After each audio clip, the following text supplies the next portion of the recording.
अब्दुल-गफ्फार खान, जिन्हें प्यार से बादशाह खान या फ्रंटियर गांधी कहा जाता था, हिंदुस्तान की आज़ादी की जदोजहद में एक अजीम शख्सियत है। 1999 में मौजूदा पाकिस्तान के गांव अतमानजी में एक खुशहाल पुश्तून खानदान में पैदा हुए खान की जिंदगी अदम तशद्दुद और समाजी इंसाफ के लिए गहरे अज़्म की अलामत थी। इनके इब्तदाई साल एक मरात याफ्ता माहौल में गुजरे, लेकिन वो हमेशा अपने इर्द गिर्द समाजी नाहमवारियों से आगाह थे। खान के वालिद बहराम खान एक मज़ीज़ सरदार थे और उनकी वालिदा सईद बीबी अपनी तकवा के लिए मशहूर थी। इस पुरवरिश ने उनके अंदर अपने लोगों के तय जिम्मेदारी का गहरा एहसास पैदा किया। खान की इब्तदाई तालीम रवायती थी, जिसमें मजहबी तालीम और पुश्तवाद बतौजह मरकूज की गई थी। ताहम वहाँ एक ज़ियाद हजदीदी तालीम के ख्वाहां थे, जवान के लोगों को गरबतावर नाखानसी से निकाल सके। 19 साल की उम्र में खान हिंदुस्तान के आला तालीमी अदारों में से एक अलीगढ़ मुस्लिम यूनिवर्सिटी गए। ये तजुर्बान की जिंदगी का एक अहम मोड़ साबित हुआ, जिसने उन्हें नए ख्यालात और नक्ता नज़र से रोशनास कराया।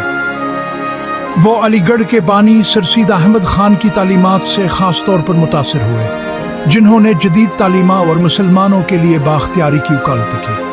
ताहम अलीगढ़ में खान का क़यामा सूकत मुख्तसर हो या जबान के बड़े भाई खान साहब का इंतकाल हो गया। वहाँ अपने ख़ानदाना और बरादरी की जिम्मेदारियाँ संभालने के लिए घर वापस आए।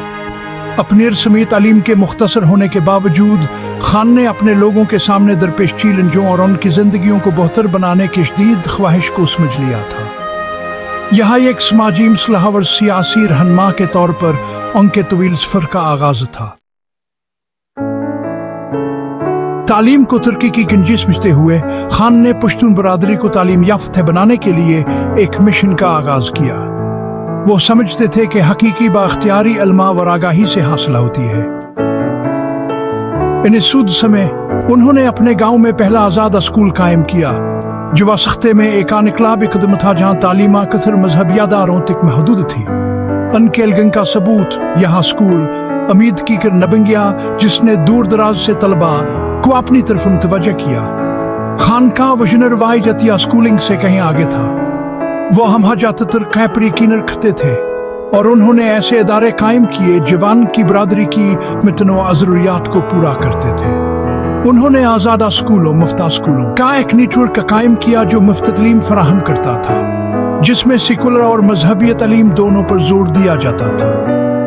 रज़ाकारों के ज़ीर इंतज़ामिया स्कूल समाजी और फ़िक्री बेदारी के मराकज़ बन गए, जो इत्तेहाद और ख़िदमत के जज्बे को फ़रोग़ देते थे। ख़वातीन की तालीम की अहमियत को समझते हुए खान ने अपने स्कूलों में लड़कियों के दाखिले की हौसला अफजाई करके समाजी असूलों को ललकारा। यहाँ एक गहरी मर्द सालार माशरे में एक इनकलाब या कदम था और उसे मुज़ाहमत का सामना करना पड़ा। ताहम खान ने यह यकीन रखते हुए साबित कदमी की कि ख़वातीन को तालीम देना पूरी बरादरी की तरक्की के लिए बहुत ज़रूरी है। उनकी कोशिशें स्कूल कायम करने तक ही महदूद नहीं थी। उन्होंने बालिग़ ख़वानदगी के प्रोग्रामों को फ़ाल तौर पर फ़रोग़ दिया, ये समझते हुए कि तालीम किसी भी उम्र में अफराद को बाख्तियार बना सकती है। खान की अपने लोगों के लिए इल्म के हसूल की मुसलसल जस्तजू ने एक ज़ियाद बाखबरार और बाख्तियार पश्तून माशरे की बुनियाद रखी। 1920 में तशद्दुद और जुल्म को देखकर जवानों ने देखा, खान ने खुदाई खिदमतगार तहरीक की बुनियाद रखी, जिसे खुदा के बंदों के नाम से भी जाना जाता है। अदम तशद्दुद पर मबनी इस तहरीक का मकसद महात्मा गांधी के फलसे से मुतासिर होकर पुरामन ज़राए से बरतानवीर जिससे आज़ादी हासिल करना था। खान का मानना था कि हकीकी ताकत जारहीत में नहीं, बल्कि अदम तशद्दुद और मोहब्बत के लिए गैर मुतज़लज़ल अज़्म में है। खुदाई खिदमतगार जिनकी पहचान की सरखमीज़ों से होती थी, पुरामन मुज़ाहमत की इलामत बन गए। उन्होंने अपनी बरादरी की खिदमत करने, अदम तशद्दुद को बरकरार रखने और इंसाफ के लिए लड़ने का अहद किया।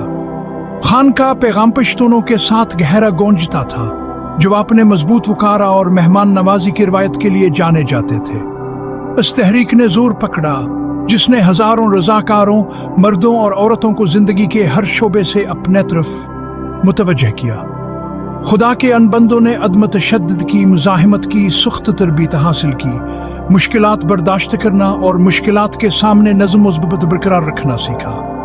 उन्होंने खान के अमन के पैगाम को फैलाने और बरतानवी अक़दार को ललकारने में अहम किरदार अदा किया। खुदाई खिदमतगार ने पुरअमन हज्जाज का एहतमाम किया, बरतानवी सामान का बाइकाट किया और अपनी बरादरियों को समाजी खिदमात फराहम किए। उन्हें नवा आबादियाती हिका मक्की जानब से ज़ालिमाना जबर का सामना करना पड़ा, अक्सर तशद्दुद और कैदोबंद की सऊबतें पेश आई। ताहम खान की क़ियादत से मुतासिर होकर अदम तशद्दुद के लिए इनके गैर मुतज़लज़िल गन ने उन्हें हिंदुस्तानी आज़ादी की तहरीक में एक ज़बरदस्त कूत बना दिया। चौथा हिस्सा सियासत की राह पर अदम तशद्दुद की जदोजहद। अदम तशद्दुद पर खान के नेपोकोले यकीन ने उन्हें 1937 में इंडियन नेशनल कांग्रेस में शमूलियत अख्तियार करने पर मजबूर किया। उन्होंने कांग्रेस को अपने अमन के पैगाम को बढ़ावाने और अपने लोगों के हकूक के लिए लड़ने के लिए एक प्लेटफार्म के तौर पर देखा। महात्मा गांधी के साथ खान की करबत बढ़िया और अदम तशद्दुद की मुज़ाहमत के लिए इनके मुश्तरके अज़्म ने इनके बंधन को मजबूत किया। 1930 की दहाई के दौरान खान ने कांग्रेस के अंदर पश्तून और दीगर पसमानदा तबकात के हकूक की वकालत में अहम किरदार अदा किया। इन्होंने बरतानवी हुकूमत की पॉलिसियों को ललकारा, सबके लिए मसावात और इंसाफ का मुतालबा किया। खान की ताकतवर तकरीरें जवान की मादरी ज़बान पश्तू में दी गईं, अवाम के दिलों में उतर गईं, जिसने उन्हें नवाबादियाती रज के खिलाफ मुतहर्रिक किया। ताहम एकम तहदावर आज़ाद हिंदुस्तान के लिए खान की भरपूर हमायत ने उन्हें मुसलम लीग के साथ तनाज़े में डाल दिया, जिसने एक अलहद हम मुसलम रियासत की वकालत की। उन्होंने हिंदुस्तान की तकसीम की मुखालफत की, इस खौफ से कि हससे खून खराब हावर तकसीम होगी। इनकी कोशिशों के बावजूद 1947 में तकसीम एक हकीकत बन गई, जिससे खान को होने वाले फर्का वाराना तशद्दुद पर गहरा दुख हुआ। तकसीम के बाद खान ने नए बनने वाले पाकिस्तान में पश्तूनों के हकूक के लिए अपनी जदोजहद जारी रखी। उन्होंने एक ऐसे वफाकी इंजाम की वकालत की जिसने सूबों को खुद मुख्तारी दी, अक़लियतों के हकूक को यकीनी बनाया। वह फौजी हुक्मरानी और किसी भी किस्म के जुल्म के शदीद मुखालफर है। अमन, अदम तशद्दुद और समाजी इंसाफ की करों की मुसलसल हमायत करते रहे। पांचवें हिस्सा कैद की आजमाइश है, खान के अज़्म का सबूत। बादशाह खान को अपनी जिंदगी भर बेशुमार कैदोबंद का सामना करना पड़ा। उन्होंने अपनी जिंदगी का एक अहम हिस्सा जेलों में गुजारा। बरतानवी हुकाम ने उनके बढ़ते हुए असर व रसूख से खौफजदा होकर उन्हें एक खतरनाक बागी समझा और उनकी आवाज को दबाने की कोशिश की। हिंदुस्तानी आज़ादी की तहरीक के एक अहम मोड़ नमकस्ती हैगर में उनके फाल किरदार के लिए उन्हें 1930 में पहली बार कैद किया गया था। मुश्किलात के बावजूद खान की साबित कदमी और उनका अज़्म चमकता रहा। उन्होंने जेल में अपने वक़्त को गौर व फ़िक्र, मुताला और अदम तशद्दुद के अपने फ़लसफ़े को मज़ीद तरक्की देने के लिए इस्तेमाल किया। उन्होंने सख्त हालात से टूटने से इनकार कर दिया। हर कीद से इनका आज़म मजबूत होता गया। इनके क़ैदे इनके असूलों के लिए इनकी गैर मुतज़लज़िल गन की इलामत बन गई। वहाँ की हमतावर इन कुर्बानियों के लिए एक सबूत के तौर पर काम करते थे, जो वहाँ अपने अकायद के लिए बर्दाश्त करने को तैयार थे। इन आजमाइशों से अपनी हमत को बरकरार रखने और पहले से कहीं ज्यादा मजबूत होने की खान की सलाहियत ने कारकुनों कैंसलों को मुतासर किया और इंसाफ और मुसावात के लिए लड़ने वालों के लिए उम्मीद की किरण बनी हुई है।